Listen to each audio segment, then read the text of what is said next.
होते हैं। मोदी जी के लिए भी संविधान निर्माता बाबा साहब ही हैं, तो उन्हें बिल्कुल बेशक माननी होगी हमारी ये बात कि नई संसद भवन का नाम हो तो कहूँ कि बाबा साहब, जिनका नाम पूरे विश्व में बसता है, जिनका डंका पूरे विश्व में है। आप गूगल करके देखिए, symbol of the knowledge doctor B.R. Ambedkar, तो उनके नाम पर ये होना बहुत ज्यादा, आपका नाम संसद भवन में नहीं हुआ तो बहुत उग्र आंदोलन आप सभी को देखने को मिलेगा, जिसके प्रत्यक्ष प्रमाण आप पसीने की हर एक बूंद सिर्फ और सिर्फ बाबा साहब के लिए पुकार करती है कि नई संसद भवन का अगर ललाट चमकेगा तो सिर्फ और सिर्फ बाबा साहब के नाम पर चमकेगा।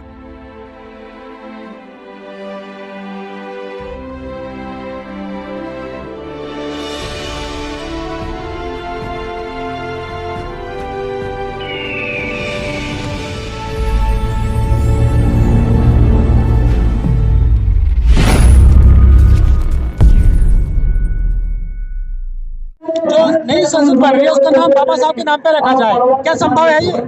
बिल्कुल ये संभव है, क्योंकि जब जनमानस की आवाज होती है तो हर काम संभव होता है। ये आपने 3 कृषि कानून में भी इसका असर आपने देखा होगा।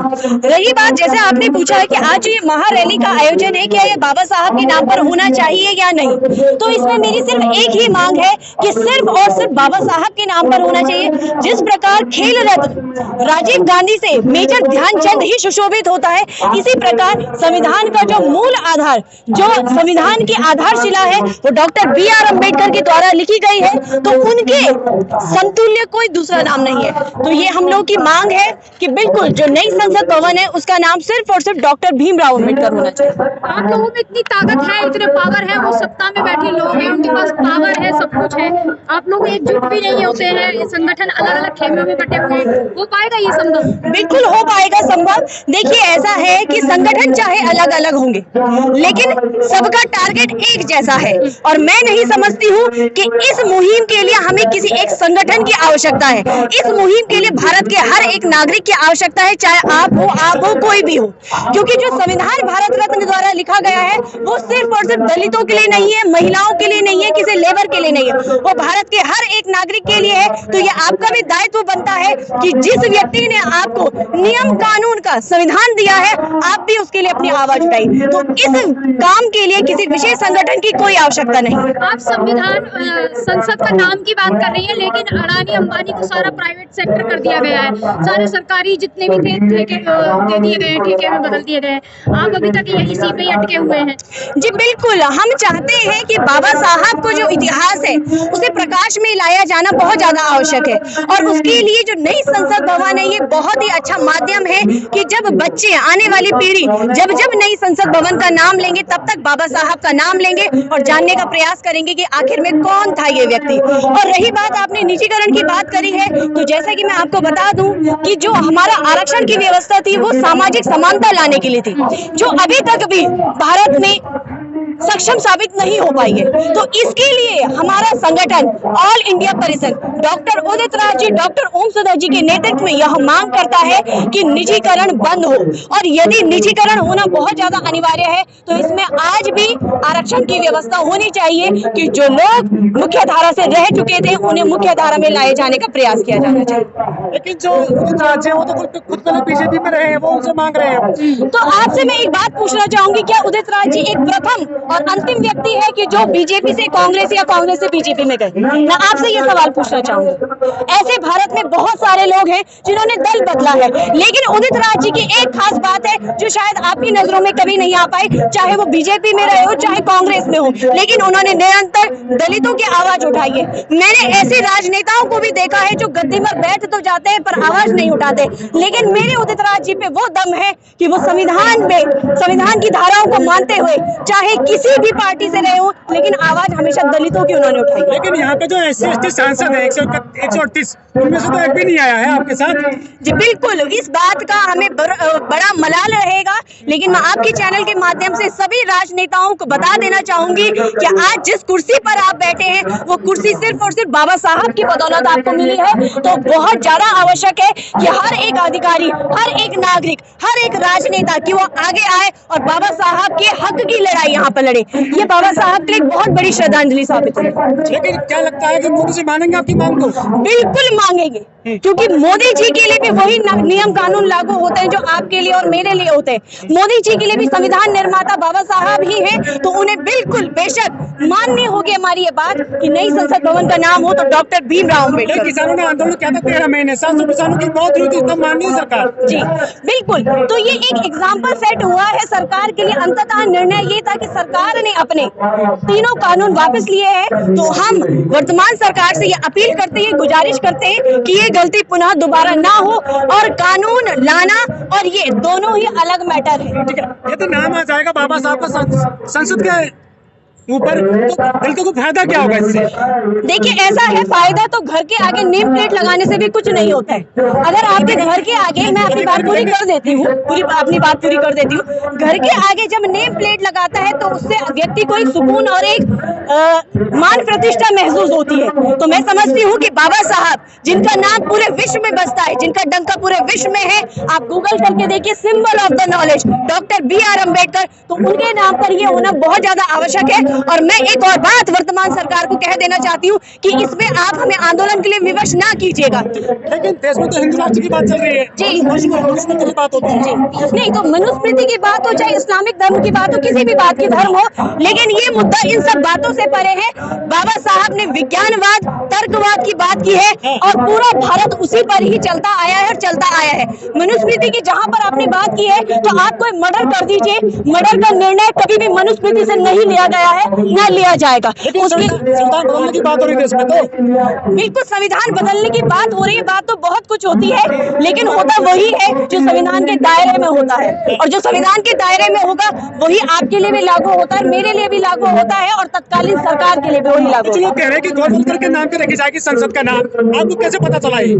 बिल्कुल, ये हमारे भी कुछ सूत्र है, जैसे कि आप लोगों के पास कुछ जानकारियां आ जाती है, हमारे पास भी आती है, और नाम किसी का भी हो हमें उससे कोई आपत्ति नहीं है, पर हमें इस बात से आपत्ति है कि अगर बाबा साहब का नाम संसद भवन में नहीं हुआ तो बहुत उग्र आंदोलन आप सभी को देखने को मिलेगा, जिसके प्रत्यक्ष प्रमाण आप लोग भी होंगे। और दूसरी बात मैं कह देना चाहती हूँ कि जैसे भारत में एक नारा है कि दलितों की संख्या 85% है, तो आपके चैनल के माध्यम से मैं उन दलितों को आगाह और चेतना जगाने आई हूँ कि वो 85% की कीमत बताने का मौका आ चुका है कि आप आइए और अपने हक अधिकार की बात। आप जो डिमांड कर रहे हैं, कहीं मीडिया में खबर नहीं है आपकी जो मांग कर रहे हैं? नहीं, बिल्कुल हमारी मीडिया में खबर नहीं है, क्योंकि मीडिया में पर्याप्त संख्या में हमारे रिपोर्टर भी नहीं है, और आप जैसे बुद्धिजीवी लोग आए हैं, आप लोग पढ़े लिख कर यहाँ पर आए हैं, आप लोगों ने बाबा साहब का इतिहास भी जाना होगा, तो आप लोगों से हम ये अपेक्षा करते हैं कि आप जैसे और भी साथी हमारे साथ जुड़े और इस मुहिम को परवान चढ़ाएं। अच्छा, अभी आपने कहा 85 है, तो 85 जो है वो सत्ता में क्यों नहीं है अभी तक?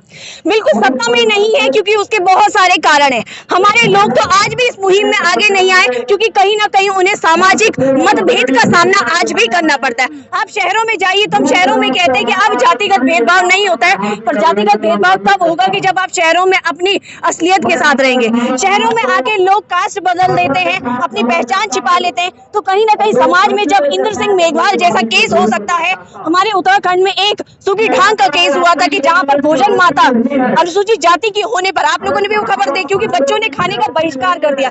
मैं एक बात सोचती हूँ कि जिन बच्चों को नाक पोंछना तक नहीं आता, उन्हें ये जाति का भेदभाव कौन सिखाता है? तो अब वर्तमान में भी ये सारी कुरीतियां हैं जिस वजह से हम लोग आगे नहीं आ पाए। एक सवाल और आपसे, बाबा साहब की मूर्ति तोड़ी जाती है पूरे देश में बड़े पैमाने पर, वो नाम कैसे सहन कर लेंगे बाबा साहब का संसद में? करना पड़ेगा, क्योंकि आप भी उसी भारत की जनसंख्या का हिस्सा है और हम भी उसी भारत की जनसंख्या का हिस्सा है।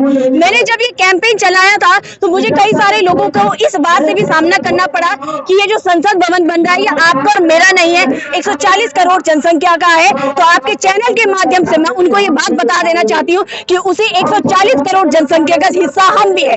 डिसीजन क्या होगा ये हमें नहीं मालूम है, पर हमारे पसीने के हर एक बूंद सिर्फ और सिर्फ बाबा साहब के लिए पुकार करती है कि नई संसद भवन का अगर ललाट चमकेगा तो सिर्फ और सिर्फ बाबा साहब के नाम पर यदि चमकेगा। सरकार नहीं मानती तो कहाँ तक जाएगा आपका आंदोलन?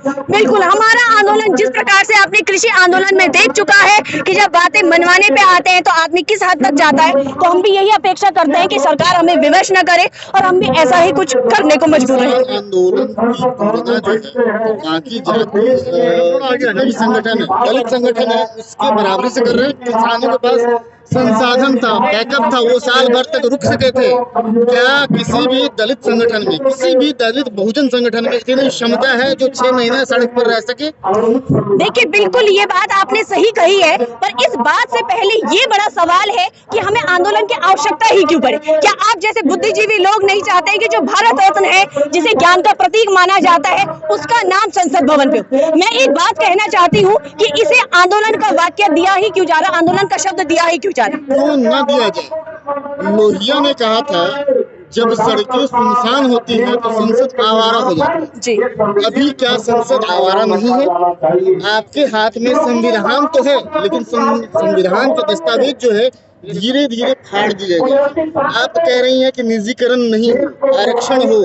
आरक्षण रहेगा कहाँ? जब आपकी संस्थाएं बिक जाएंगी, पब्लिक सेक्टर बिक जाएंगे, तो आरक्षण कहाँ लेंगे? तो मान्यवर, जब आप इस रैली में आए होंगे तो आपने हमारा बोर्ड और पैम्पलेट भी उसमें पढ़ा होगा, जिसमें एक मुद्दा ये भी है कि निजीकरण का विरोध हो, और अगर निजीकरण होना बहुत ज्यादा आवश्यक है भारत के विकास में, तो वहाँ पर आरक्षण व्यवस्था होना जरूरी है। 133 तकरीबन एमपी जो है हमारे लोकसभा में है, किसी की जुबान से आवाज नहीं निकलती है। संसद में प्रतिनिधियां चुनकर जाते हैं लेकिन आवाजें नहीं आती। क्यों? क्या हमारी अपनी खामियां नहीं है? बिल्कुल, जो खामियां हैं उन खामियों को दूर करने के लिए आप जैसे चैनल है, आप जैसे कैमरे हैं, कि जिन तक हम अपनी बातों को पहुंचा पाएंगे। ये किसी भी व्यक्ति के लिए संभव नहीं है कि भारत की 140 करोड़ जनसंख्या के पास जाए, घर घर जाए और उन्हें चेतना दे सके। उसमें आप लोगों की अहम भूमिका रहती है। तो आप लोगों के चैनल के माध्यम से मैं आप लोगों से भी आग्रह करना चाहूंगी कि आप लोग जिस दिन अपनी भूमिका को साकार साबित करेंगे तो उस दिन भारत में ये चेतना भी आएगी और लोग अपने हक अधिकारों के लिए खुलकर लड़ पाएंगे। लेकिन जो बीजेपी में एक मंत्री है हेगड़े साहब, वो तो कह रहे हैं कि हम संविधान बदलने आए हैं, आप कह रहे हैं कि बाबा साहब के नाम पे संसद रख दीजिए आप नाम। देखिए, संविधान को बदलने का हिम्मत अभी तक किसी में नहीं है। आप संविधान को तोड़ सकते हैं, मरोड़ सकते हैं, पर उसे खत्म अभी तक आप में से या मुझ में से कोई नहीं कर सकता। और जिस दिन ये बात आई उस दिन पूरा बहुजन समाज विवश हो जाएगा। और बहुजन समाज ही नहीं, सिर्फ आपको भी विवश होना चाहिए कि जो संविधान, जो नियम कानून आपको न्याय दिलाते हैं, उसके हक अधिकार का संरक्षण करना आपका भी दायित्व बनता है। सुदामा कोटा को तो आप रोक नहीं पाए, क्या आपको लगता है कि विवश होगा? जी बिल्कुल, हम लोग नहीं रोक पाए और उसके पीछे हम असफलता को अपना मानते हैं, लेकिन हमने ये नहीं कहा है कि हम गूंगे हो चुके हैं। हम बिल्कुल अपनी आवाज उठाएंगे। आपने बिल्कुल इस बात की बात करी। मैं ईडब्ल्यूएस कोटे पे आना चाहूंगी कि आपको मालूम होगा ईडब्ल्यूएस कोटे का जो क्राइटेरिया है वो है आपका 8 लाख रुपए सालाना, सही कह रही हूँ शायद मैं। और वही अगर हम SC ST कोटे की बात करें तो वो है 2.5 लाख या 3 लाख ज्यादा से ज्यादा। तो 8 लाख का मतलब होता है कि जो व्यक्ति मासिक आय ले रहा है 65,000 या 60,000, वो व्यक्ति गरीब कहाँ से? यानी कि ये सरकार की कहीं ना कहीं हमारे साथ एक धोखा है। और उसमें आपके चैनल के माध्यम से मैं सारे बहुजनों को जगाना चाहूंगी कि जागिए और अपनी आवाज को उठाइए। आपकी आवाज डॉक्टर उदित राज बने हैं, उनकी आवाज को आपकी आवाज की सहायता है। आपका आंदोलन कहाँ तक जाएगा? क्या संगठन है आपका? संगठन क्या है आपका? किस तरह से आप कैंपेन चला रहे हैं इसके लिए? जी बिल्कुल, हमारे संगठन का नाम है ऑल इंडिया परिसंघ SC ST OBC माइनॉरिटीज, इसमें सभी इसके अंतर्गत आते हैं। और लोगों के अंदर चेतना जगाने का हमने काम किया है, उसी का ही प्रमाण है। मैं उत्तराखंड से हूँ और उत्तराखंड के साथ ही भारत के 28 राज्य के लोग यहाँ पर आए हैं, प्रतिनिधित्व कर रहे हैं। तो ये दिल्ली की बात है, ऐसा ही कुछ हमारे हर राज्य में चल रहा है। हर राज्य में अखिल भारतीय परिसंघ का डंका बजता है और लोग हमारे साथ जुड़ते हैं। परिसंघ की बात नहीं कर रहा हूँ मैं, बहुजन संगठनों की बात कर रहा हूँ। बहुजन आंदोलन, आप तुलसीराम के आंदोलन के बाद से देखें, सभी आंदोलन के विफल रहने के पीछे सबसे बड़ा रीजन ये रहा है कि वो बटे रहे जाति के नाम पर और संप्रदाय के नाम पर। एक मंच पर कब तक और कैसे आए? क्योंकि सबका मुद्दा अलग अलग है, सबकी बातें अलग अलग है। सबसे बड़ा प्रश्न यहाँ ये है, जो सवर्णों को हम चाहे लाख गालियाँ दे, जो बहुजन मीडिया सॉरी गालियाँ दे, लेकिन उनमें एक पक्ष में बात यह है कि अगर वो 99% सहमत रहते हैं और 1% सहमत रहते हैं तो भी साथ आ जाते हैं। और हमारे साथ ये है कि हम अगर 90-95% सहमत है एक दूसरे से और 5% असहमत है तो हम एक दूसरे के साथ नहीं खड़े होते हैं। देखिए ऐसा होता है, मान्यवर की परिवर्तन आने में समय लगता है और इसमें भी समय लगेगा, लेकिन वो समय बहुत ज्यादा दूर नहीं है। लोगों को समझ में आ रहा है कि साध्य कुछ भी हो, माध्यम कुछ भी हो सकता है, लेकिन टारगेट सबका एक ही है कि बहुजनों के हित अधिकार की बात करना। वही ऑल इंडिया परिसंघ भी कर रहे हैं और अन्य संगठन भी कर रहे हैं। और मैं एक भारत की नागरिक होने के नाते, एक बहुजन बेटी होने के नाते आपके चैनल से ये बात कह देना चाहती हूँ कि जो संगठन हमारे हित अधिकारों की बात उठाएगा, हम बेशक उसके साथ खड़े हैं, चाहे वो संगठन कोई, पर बात है कि हमारे हक अधिकारों की बात वहां पर होनी चाहिए।